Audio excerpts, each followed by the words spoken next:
snapped in there. All right, so today's the day we're finally going to get the engine put in our Acura ILX.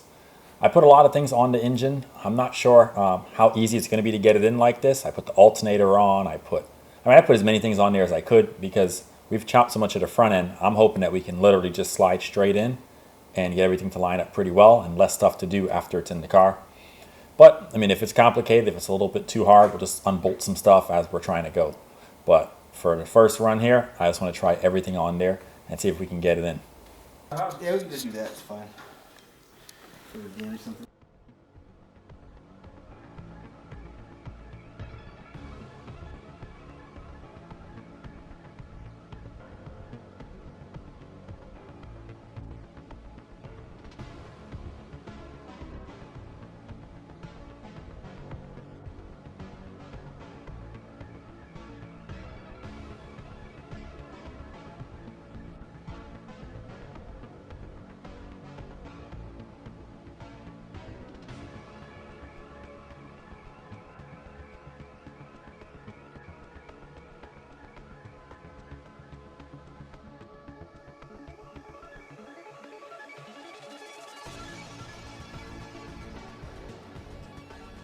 Can you rotate in at all or no? Me? Yeah. Not yet. I mean, I can. No. No. It's hitting this top mount on the. Let's kick the hoist over because we have. Take this ball joint out. Yeah, we just. Well, I don't think we can ball joint. I think we take it to the top. Yeah, take those two top bolts out and hold it. Oh, yeah, you take this out of here. So this car is going to be front wheel drive.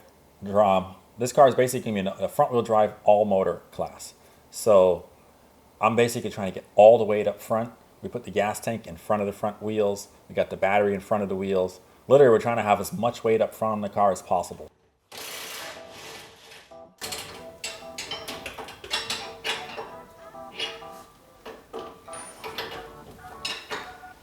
No? Okay. Okay, yep.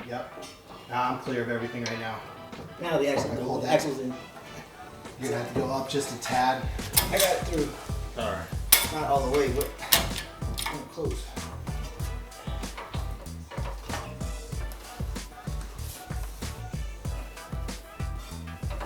Yeah, looks like this whole side just needs to go back now. Let me get under there real quick. I'm gonna try to line that up. Yeah, I think I could almost, but I have to probably pull it on. These two out like we did on the other side. I can pick this up a little bit and get a little movement. Probably easier when I zap this side off. Okay. I need to get that 19 and that 22. And that's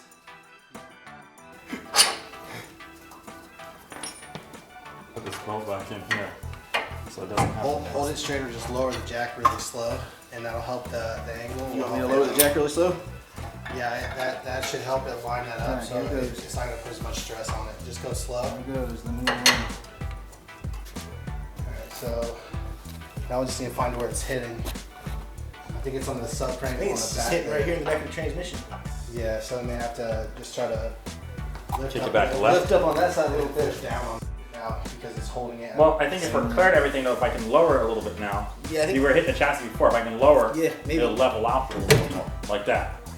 Yeah, that's right there. I'm gonna lower right here a I'm little just bit. making sure that's still on it back there. Alright, hold it. Oh, stop, that's not too much. It's gonna have to come up. On the whole, we were able to get the engine in pretty much almost full. We ended up just taking off the side engine mount brackets because those were kind of in the way and not allowing us to rotate the motor. We also even had the axle in the transmission, so we literally got the motor in and put the axles in together without having to take out the ball joints or anything like that. So that was pretty cool. It's really cool how we've made this basically a bolt-on front end that we can remove, so we can literally walk into the engine bay and get all the work done pretty easily. The ultimate goal here was to try to make the car as user-friendly as possible in terms of working on it. Ultimately, you know, we built a pretty good engine, and we're hoping not to take the engine out often, but when you do, and if you have to work out at the track and things like that, we want to make sure that it's very, very easy to work on and that we can get things done quickly and efficiently. Holy smokes.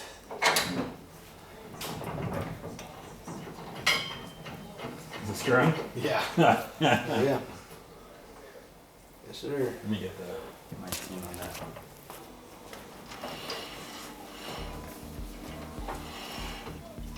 Is it in gear?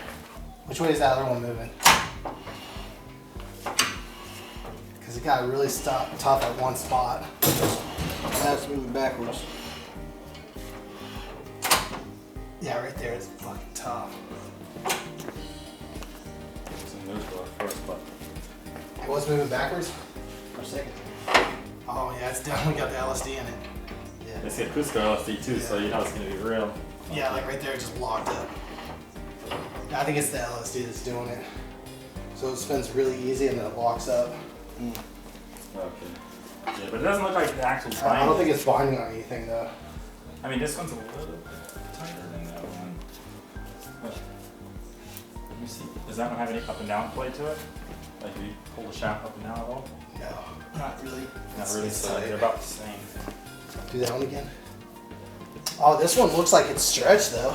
It doesn't look like it's compressed. Yeah, on this side it looks like it's stretched, so it doesn't Yeah. look like it's, Try to. let me see something? Once you put it on the ground, it's going to look great. That's just how it is. Yeah.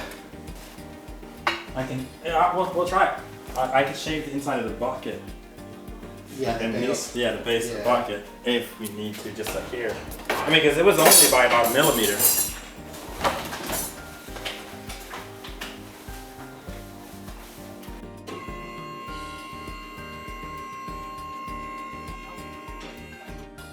Factory ILX one? Yeah, we did a factory ILX on this side, and we did a Okay. 08 TL on this side. Okay. See, I wrote on them. See how thick that boot? Like, no, this one's the same. It's just rusty. Well, one is for a 4-cylinder, one is actually for a V6 too. So this is a 2008 Acura TL axle. Yeah, I think that's gonna be close. So. I mean, those are still the stock shocks. I haven't bought Yeah. shocks yet, you know? Yeah. It's just it's close. I mean, really all it is a wheel bearing. So probably just gonna put pressure on the wheel bearing. But all things considered, and it went in. You know what? We gotta tighten all the mounts. When you tighten the mounts, see, this is down. Notice this is down? Yeah, And this so pulls it's gonna pull up a little that bit. could give us a little bit in that direction. Yeah, I mean, once we get a couple bolts for this, then we can go through and tighten every single one of them.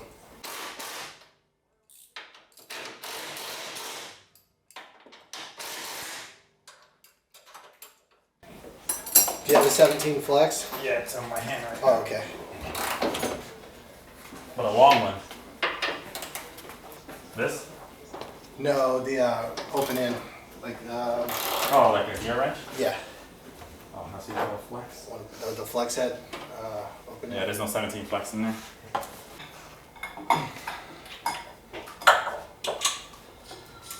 Let's order a valve cover.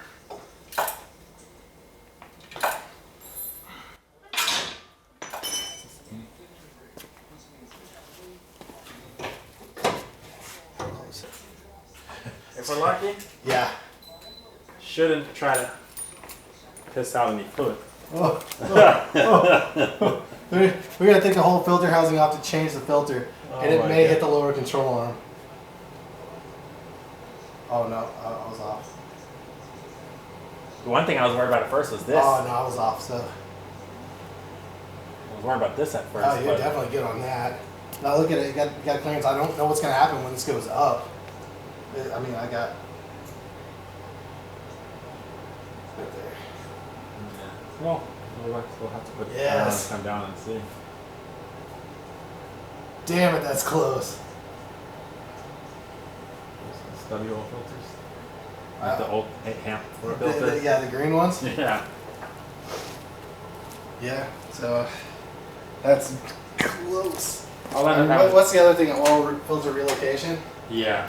I have one in the storage. Oh yeah, for that road race car. Yeah.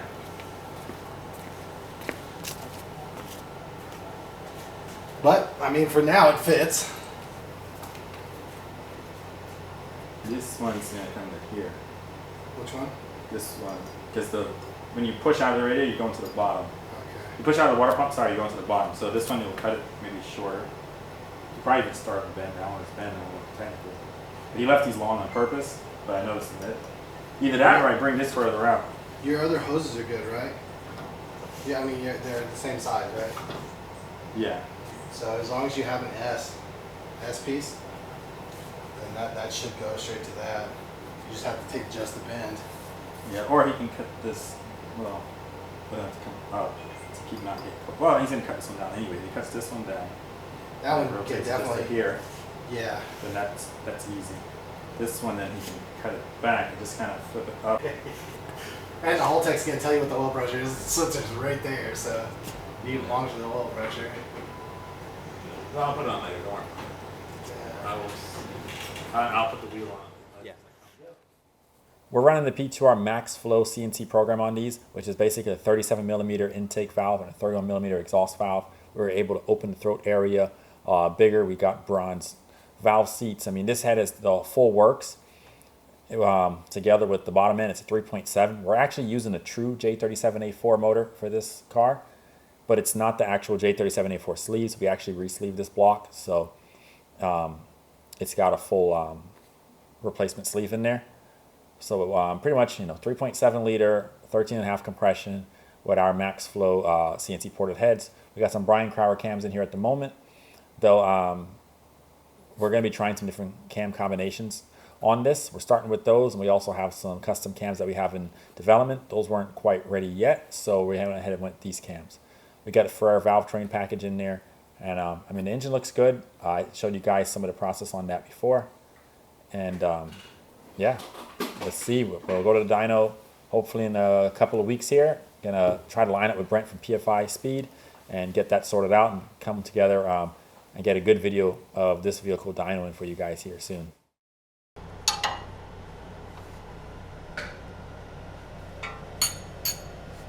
Oh, it's getting so close. Can you taste it? Man, these last few things are always like the parts that feel like the most painful. It feels like you're close, but I feel like you don't want to necessarily do the last few things not neat after you've been trying to do everything else neat. Yeah. But you run out of your time. Right at the very end, and you're like, let's get it running, see if we can get it going, and we'll clean it up later. Yeah.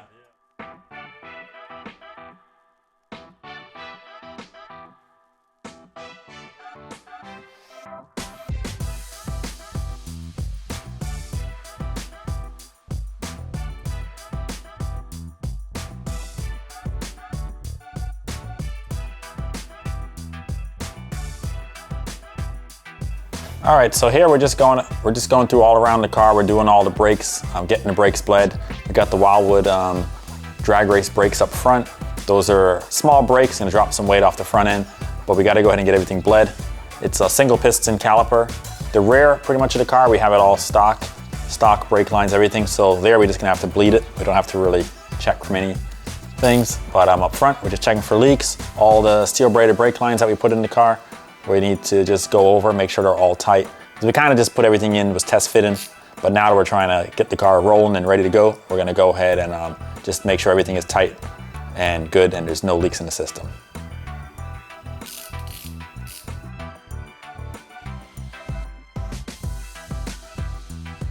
That limits it. Oh, So yeah. we could be double limited, you know what I mean? And if that's the case, we just open this up to like Yeah, open it almost all the way. All the way, yeah.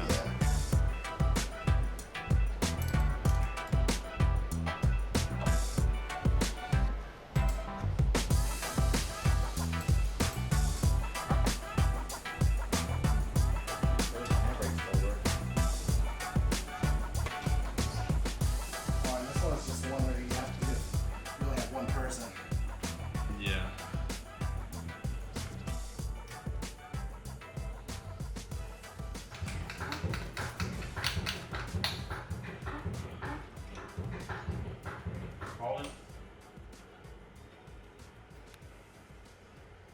Oh yeah, just keep pumping like that. This one's got air. Hold it. No, let off. Okay, now push it. Oh yeah, it stopped. Let me test the other one. All right, so, I mean, we're just 5 days away from FL2K at this point. We're leaving on Wednesday. Today's Friday. We're getting really close with the car. We got a lot of stuff buttoned up. We got the brakes working now. We got the clutch working. We really just got to finish up the fuel lines, finished the manifold fabrication, put an intake tube on here, a little bit more welding on the radiator to get it connected up to the water neck. Got to get a belt for the AC delete. A lot of little knickknacks. I mean, the biggest thing for me now is just trying to make sure we get everything finalized. Still neat, you know, we're trying to rush for this event. So some things like we did the brake master, the fill bottle and the clutch master bottle. We kind of put them in temporary locations. Not necessarily happy with how those look, but we got to fabricate, build some brackets to hold that stuff, get it all welded nicely. But that'll be after this event because there's just no way to get those done properly in time. But we're hustling, we're trying hard, we're gonna get it as close as possible, and we're gonna take it there either way. And for any of the guys that are coming, FL2K, come see us at the booth. We're gonna be giving away free posters and stuff, and we'll be out there having some fun. I'll see you guys again soon.